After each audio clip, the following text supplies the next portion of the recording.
Hello friends, आज मैं आपको बताऊंगा आर्टिजोन एस इंजेक्शन के बारे में, जिसके अंदर साल्ट आता है फिनाइलबिटाजोन एंड सोडियम सैलिसिलेट। इस इंजेक्शन जो ये आर्टिजोन एस इंजेक्शन है, ये आपके पशु में कौन सी डिजीज में आपको इसको प्रयोग करना चाहिए, बड़े पशु में इसकी कितनी डोज होती है, छोटे पशु में इसकी कितनी डोज होती है, कौन कौन से रोगों के अंदर यदि आप इस इंजेक्शन का यदि उपयोग करेंगे तो आपके पशु में बहुत ज़्यादा फायदा देखने को मिलेगा। यदि आपके पशु में किस प्रकार की डिजीज में आप ये इंजेक्शन प्रयोग कर सकते हैं, बड़े पशु में इसकी कितनी डोज देनी चाहिए, छोटे पशु में कितनी डोज देनी चाहिए, यानी आपको आज आर्टिजोन एस इंजेक्शन के बारे में डिटेल से बताया जाएगा, जो कि एक जायडस कंपनी का आता है। यदि वीडियो लंबी भी होगी तो वीडियो को आप स्किप करके मत देखना, वीडियो को आप पूरी देखना। यदि वीडियो आप पूरी देखेंगे तो आपको पूरा प्रॉपर नॉलेज मिलेगा। जो अभी भी इस चैनल पर जो नए आए हैं तो पहले आप इस चैनल को सब्सक्राइब कर लें, जो लाल वाला बटन आपको दिख रहा है उसको दबा लें, साथ में आप बेल आइकन को भी दबाएं और उसमें जो ऑल वाला ऑप्शन आता है उसको दबाएं, ताकि भविष्य में आने वाली हर प्रकार की वीडियो की नोटिफिकेशन आपको समय समय पर मिलती रहे। देखो, मेरे पास इस प्रकार की बहुत ऐसे कमेंट्स आ रहे थे कि सर आप जो ये आर्टिजोन एस इंजेक्शन आता है इसके बारे में हमें डिटेल से एक वीडियो बना करके दें, ये कौन कौन से डिजीज में अंदर काम आता है। तो मैं एक और बताना चाहता हूं कि जो ये आर्टिजोन एस इंजेक्शन है, ये ज़्यादातर यदि आपके पशु में यदि किसी भी प्रकार की यदि इन्फ्लामेटरी यदि सूजन आ जाए, सूजन कैसी भी हो, यदि आपके पशु में कहीं पर भी यदि चोट लग गई है, चोट की वजह से यदि आपके पशु में स्वेलिंग आ गई है, या आपका पशु कहीं पर गिर गया है, या आपके पशु में कहीं पर इस जगह पर कहीं पर चोट खा ली है, कहीं यदि या दो पशु आपस में यदि लड़ चुके हैं, लड़ लिए हैं, और उसकी वजह से यदि आपके पशु में भी यदि चोट आ गई है, तो भी आप इस इंजेक्शन को यानी आर्टिजोन एस इंजेक्शन का आप उपयोग कर सकते हैं, क्योंकि ये नॉन स्टेरॉइड इंजेक्शन होते हैं।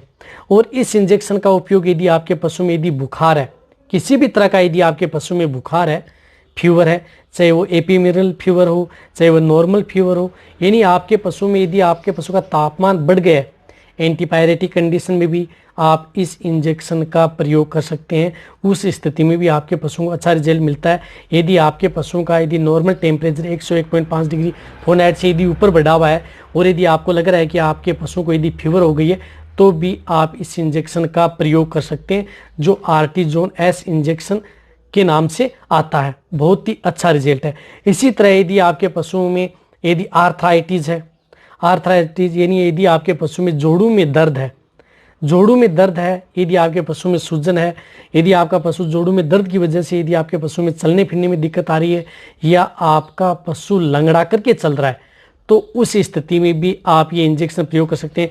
बहुत आपने ऐसे पशु देखे होंगे जिनमें क्या है कि वो लंगड़ा करके चलते हैं, या चलने में उन्हें क्या होता है, दर्द महसूस होता है, या उन पशुओं के जोड़ों में यदि सूजन आ गई है, तो उस स्थिति में भी आप जो ये फिनाइलबिटाजोन जो आता है साल्ट का, सोडियम सैलिसिलेट जो आर्टिजोन एस इंजेक्शन आता है, इस इंजेक्शन का आप प्रयोग कर सकते हैं। यदि आपके पशुओं में जिस प्रकार से मसल्स स्कल्टन है, या आपके पशु में कहीं पर आपने देखा होगा कि आपके पशु का यदि मांस कहीं से यदि फट गया है, तो उस स्थिति में भी आपके पशु में चलने में दिक्कत आती है। कई बार आपने देखा होगा कि आपका पशु कहीं पर गिर जाता है खड़े खड़े, तो उसके फ्रैक्चर नहीं हो पाता है कंप्लीट, निकल मांस में क्या है कि फट जाता है, तो उसकी वजह से यदि आपके पशु में बहुत ज़्यादा दर्द और सूजन होती है, तो भी आप जो आर्टिजोन एस इंजेक्शन प्रयोग कर सकते हैं। रही बात जो ये आर्टिजोन एस इंजेक्शन है, यदि आपका पशु कहीं कारणवश यदि जल गया है कहीं स्थान पर, तो भी आप जो ये इंजेक्शन है आर्टिजोन एस इंजेक्शन का प्रयोग किया जाता है। इसी तरह यदि आपके पशु में यदि फ्रैक्चर हो गया है, फ्रैक्चर किसी भी प्रकार का हो, नॉर्मल हो, कंप्लीट हो या कंपाउंड हो, किसी भी प्रकार का यदि फ्रैक्चर है यदि आपके पशु में, तो यदि आपका पशु दर्द महसूस कर रहा है, तो उस स्थिति में भी आप जो ये इंजेक्शन है आर्टिजोन एस इंजेक्शन, इसका प्रयोग किया जाता है। यानी ये इंजेक्शन है, ये आपके पशु में लगभग जो जितनी भी प्रकार की जो मैंने एंटी इन्फ्लामेटरी बताई है, एंटीपायरेटिक बताई है, एनाल्जेसिक बताई है, ये तीनों कैटेगरी के अंदर आप जो ये इंजेक्शन है, इस इंजेक्शन का प्रयोग कर सकते हैं। देखो, इस इंजेक्शन का प्रयोग कितने दिन करना है, कितनी डोज देनी है, इसके बारे में मैं बताऊंगा। सबसे पहले तो मैं आपको ये बताता हूँ कि इस इंजेक्शन की डोज कितनी देनी है। देखो, यदि आपका पशु लार्ज एनिमल्स का मतलब है कि जिनका बॉडी वेट 300 केजी से ज़्यादा है, 300 केजी से लेकर के 500 केजी तक है, तो उन पशुओं में आप जो ये आर्टिजोन एस इंजेक्शन है, ये 10 से 20 ml only on intramuscular. Intramuscular का मतलब उसके मांस में इंजेक्शन लगाया जाता है। अब इंट्रामस्कुलर इंजेक्शन कैसे लगाया जाता है, उसके बारे में मेरे चैनल पर एक डिटेल सी वीडियो बनी हुई है, वो भी आप जाकर के देख सकते हैं।